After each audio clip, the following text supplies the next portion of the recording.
Assalamualaikum sahabat pembelajar, apa kabarnya hari ini? Alhamdulillah tetap semangat dan terus belajar. Bertemu kembali bersama saya Yuli Febrinia. Di sini saya akan menjawab pertanyaan-pertanyaan tugas di luar kelas hari ketiga. Baik, langsung saja ya ke pertanyaan pertama. Pertanyaan pertama, saya akan menjawab tema job description pada kegiatan insidental. Langsung saja ke pertanyaan pertama, apa yang harus dilakukan motivator apabila ada murid yang tidak mau masuk kelas?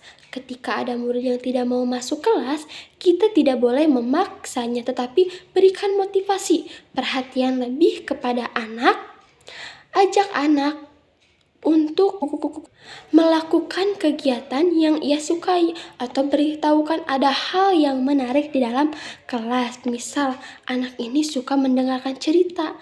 Kita ajak anak ini untuk bercerita di dalam kelas. Kakak, tahu gak? Bu Yuli hari ini punya buku cerita yang baru loh. Kakak mau denger gak Bu Yuli cerita? Ceritanya tentang Putri Salju. Kakak pasti mau dengar. Kita baca ceritanya bareng-bareng yuk di dalam kelas. Misal seperti itu. Pertanyaan yang kedua, apa yang harus dilakukan motivator apabila ada murid yang menangis? Ketika ada murid yang menangis, tenangkan anak terlebih dahulu. Tanya anak apa yang membuatnya menangis. Ajak anak berdialog sehingga memasuki dunianya. Seperti kakak kenapa menangis?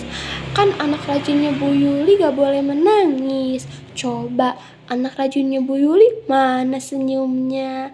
Bisa seperti itu. Lalu berikan kegiatan atau materi yang ia sukai. Selanjutnya, apa yang harus dilakukan motivator apabila ada murid yang mengganggu murid lain? Alihkan perhatian anak. Ketika kita ingin mengalihkan perhatian anak, kita harus mengenali karakter dan kesukaan dari anak tersebut sehingga kita mampu mengalihkan perhatian anak dengan memberikan kegiatan yang ia sukai. Seperti anak ini suka mewarnai hewan. Kakak, coba lihat deh, Bu Yuli punya 2 gambar hewan nih. Yang pertama ada gambar kucing dan yang kedua ada gambar beruang. Kita kasih warna yuk. Misal seperti itu, agar anak tidak mengganggu temannya yang lain. Pertanyaan keempat, apa yang harus dilakukan motivator apabila ada murid yang melamun? Ketika ada murid yang melamun, kita berikan kegiatan yang ia sukai. Kita harus mampu mengenali karakter dan kesukaan dari anak tersebut. Lalu ajak anak ini untuk berperan aktif dalam kegiatan bermain sambil belajar di dalam kelas agar tidak terus melamun. Pertanyaan yang kelima, apa saja tugas yang harus dilakukan motivator secara periodik setiap minggu? Yang pertama, mengevaluasi diri. Kita harus mampu mengevaluasi diri. Kita harus bisa memperbaiki diri agar menjadi pribadi yang lebih baik lagi dari sebelumnya. Kita bisa memperbaiki apa yang salah sehingga kita bisa memperbaiki ke depannya menjadi lebih baik. Yang kedua, mengevaluasi anak sesuai dengan level atau tahapannya. Kita bisa lihat materi yang diberikan sesuai atau tidak dengan kemampuannya.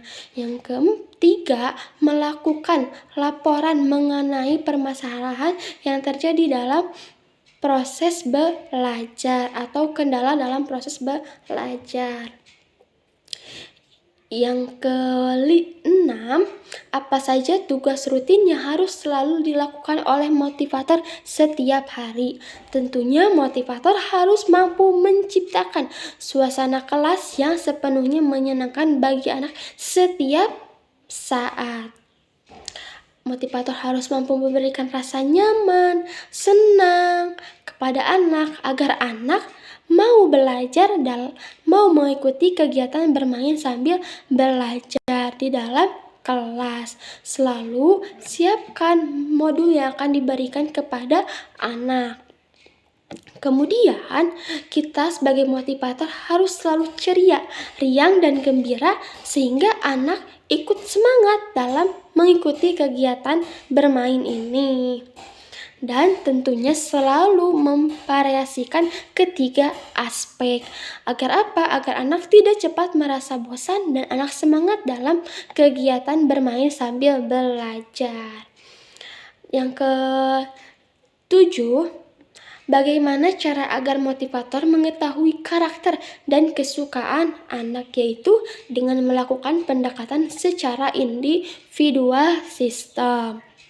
Kita harus kenali anak, kita harus buat anak nyaman dulu sama kita, lalu ajak anak berdialog, kita masuki dunianya sehingga kita mampu mengenali karakter dan kesukaan dari anak tersebut. Selanjutnya, tentang tugas dan tanggung jawab motivator. Pertanyaan yang pertama, apa target suasana dan kegiatan di kelas Bimba AIUEO yang harus dicapai oleh motivator? Yang pertama, pastikan suasana di dalam kelas selalu nyaman dan menyenangkan. Tentunya kita harus selalu menciptakan kegiatan yang sepenuhnya menyenangkan bagi anak. Pastikan setiap murid melakukan kegiatan yang berhubungan dengan pengembangan minat baca dan minat belajarnya. Tentunya juga harus memastikan bahwa murid atau anak melakukan kegiatan sesuai dengan tahap kemampuannya. Lalu kita harus mampu melihat durasi atau lamanya kegiatan bermain sambil belajar yang berhubungan dengan minat baca dan minat belajar anak ini meningkat dari sebelumnya. Misal, anak ini sebelumnya fokus mengikuti pembelajaran yang berhubungan dengan menumbuhkan minat baca dan minat belajar anak ini hanya 10 menit. Kemudian, di kemudian hari, anak ini lebih fokus lebih lama dari sebelumnya 10 menit menjadi 15 menit. Maka ada peningkatan durasi dalam mengikuti kegiatan yang berhubungan dengan meningkatkan minat baca dan minat belajar anak. Selanjutnya, pertanyaan yang kedua, bagaimana cara motivator mencapai target atau tugas di kelas Bimba AIUEO?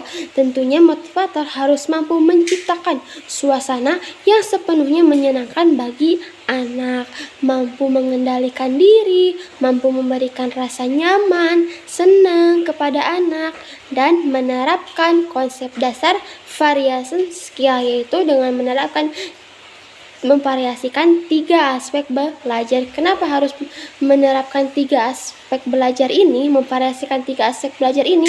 Agar pembelajaran atau agar anak tidak merasa cepat bosan dalam mengikuti kegiatan bermain sambil belajar. Tentunya harus dapat menerapkan kurikulum Bimba.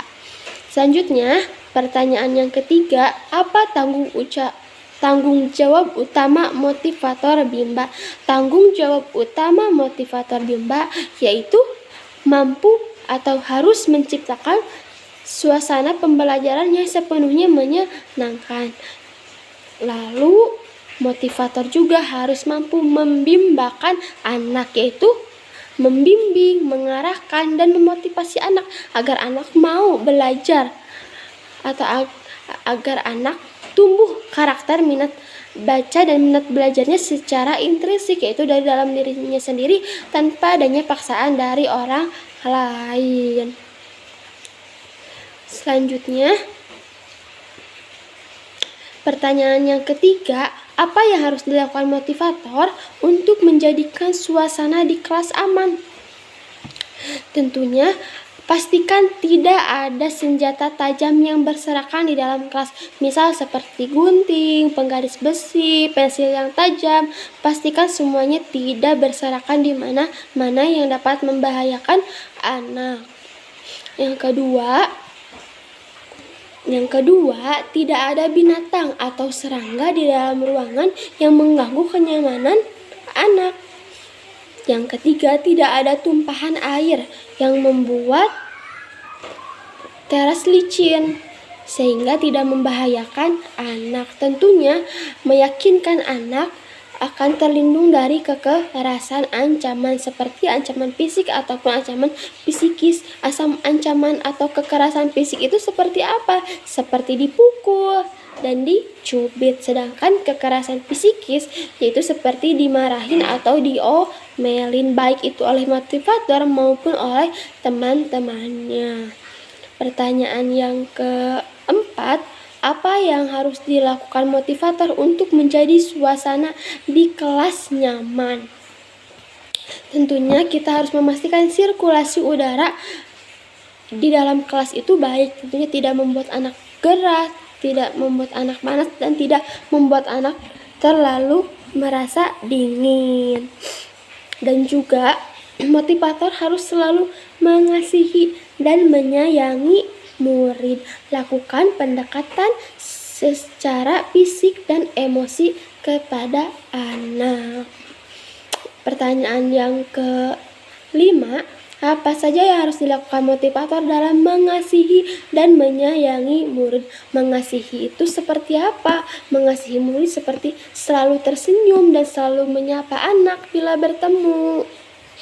Selalu ceria, selalu bersikap riang dan gembira kepada anak. Ketika kita selalu ceria, riang, gembira, anak pun tentunya akan merasa senang dan semangatnya akan tumbuh.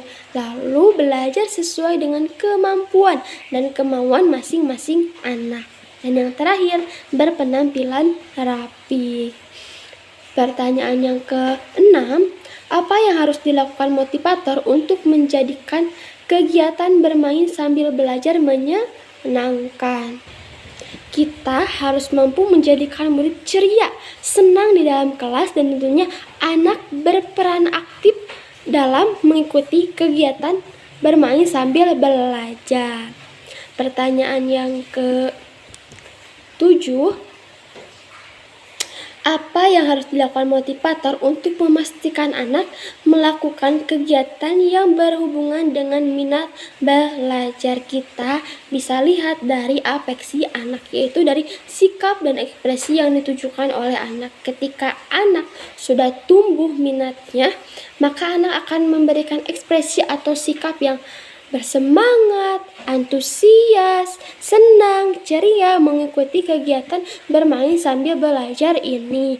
Tapi ketika anak tidak mengikuti atau tidak melakukan kegiatan yang berhubungan dengan minat belajar, anak tidak akan semangat dalam mengikuti kegiatan bermain sambil belajar ini. Selanjutnya, pertanyaan yang terakhir, apa yang harus dilakukan motivator untuk memastikan anak melakukan kegiatan sesuai dengan tahap perkembangannya?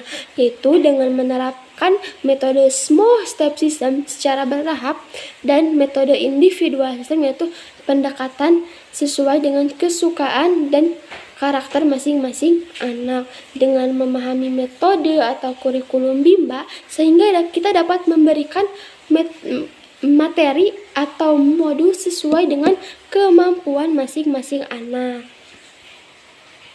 Kita tidak boleh memberikan materi atau modul di luar kemampuannya. Kenapa? Ketika kita memberikan materi atau modul tidak sesuai dengan kemampuannya, maka anak akan merasa terbebani. Cukup sekian dari saya. Mohon maaf bila banyak kekurangannya. Wassalam. Assalamualaikum warahmatullahi wabarakatuh.